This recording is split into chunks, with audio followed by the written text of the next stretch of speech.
Mr. Chairman, thank you, Mr. Cordray.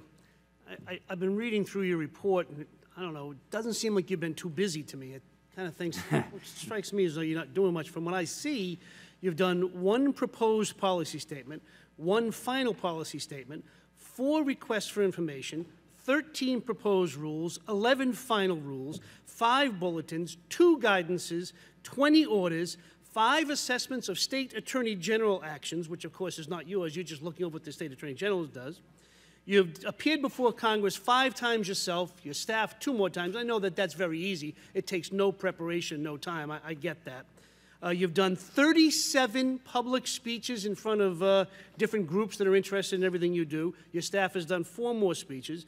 You've had 14 executive actions taken against different companies, and you've issued 63 reports and financial reports during the last calendar year. It doesn't strike me as though you've been too busy. It strikes me as you're probably just sitting around not protecting consumers and everything else. At least that's what it sounds like today.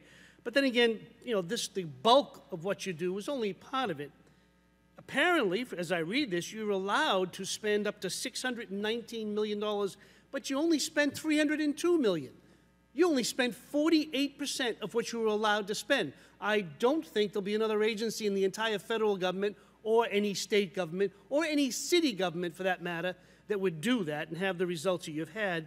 And on top of that, you've collected $47 million in fines against companies that have bilked consumers, and you distributed $113 million to different victims across this country. Sounds to me like maybe you are actually doing something to fulfill the title of the agency, Consumer Financial Protection. Mr. Cordray, I'm here to say thank you. I'm here to congratulate you and your team for doing a great job. Doesn't mean I don't want to nitpick certain things. Of course we do. I know you do that internally, and to be perfectly honest, I think you've been pretty receptive to our comments and to our suggestions along the way on different rules and regulations. Yeah. You've worked with us. Doesn't mean I agree with everything you've done. It just means I think this country is a lot better off with the CFPB than without you, and I wanted to say thank you for that. I do want to ask you, do you think you have any ability or any regulatory authority to maybe take a look at the reactions, or the reaction, but on the effect on consumers of different federal agencies, most notably the FHA and maybe Fannie and Freddie? Do you think that might be within your purview or outside of your purview?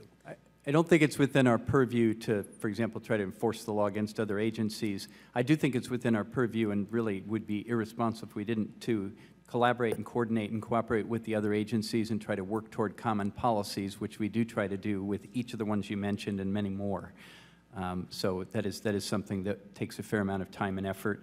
And they're pretty receptive, and we try to be pretty receptive, because the worst thing that could happen to an institution is to have different agencies coming at them with contradictory positions, because then the institution, how do you treat that institution fairly? Let me encourage you to work as cooperatively and forcefully as you can with both of them, because both of them, in my opinion, are participating in what I consider to be the slow and steady destruction of various neighborhoods around this country by selling these bulk mortgages to companies that then make a profit, not just a profit, a massive profit.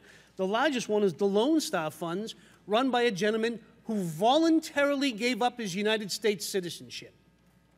I'll repeat that. We have made a billionaire out of a person who voluntarily gave up his United States citizenship. This Congress spends an awful lot of time debating how we can allow more people to come to this country. I don't know anybody who wants to leave except for the person who is currently in charge of the largest fund, slowly destroying various neighborhoods across this country because Fannie and Freddie and the FHA refuse to allow local communities to have a say in what to do with houses that have been lost because people couldn't afford to keep them. And I would dare say that if you talk about consumer protection, what they have done, not directly, but indirectly by allowing these companies to do this, I think certainly should fall into your purview. And if not directly into your purview, based on the job you've done to protect consumers, I would strongly suggest you get on the phone and talk to them, educate them, enlighten them as to how we help individuals as opposed to the people who are not even United States citizens out of their own volition. And with that, I'll yield back the rest of my time because I don't really have any questions, just to say thank you again.